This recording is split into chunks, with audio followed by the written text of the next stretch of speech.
Now in Thailand, there are two types of curry, coconut-based and water-based.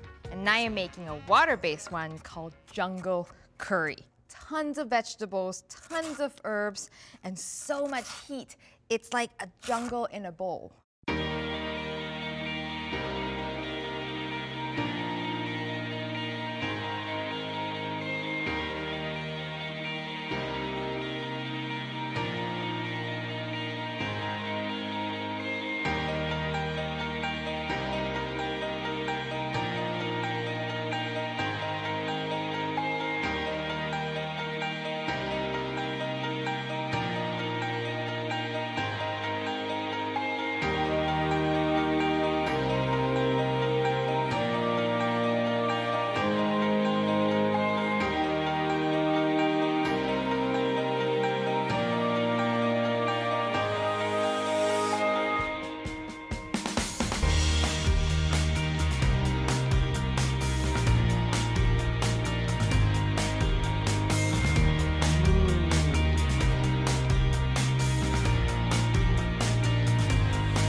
All that time put into the curry paste, so worth it.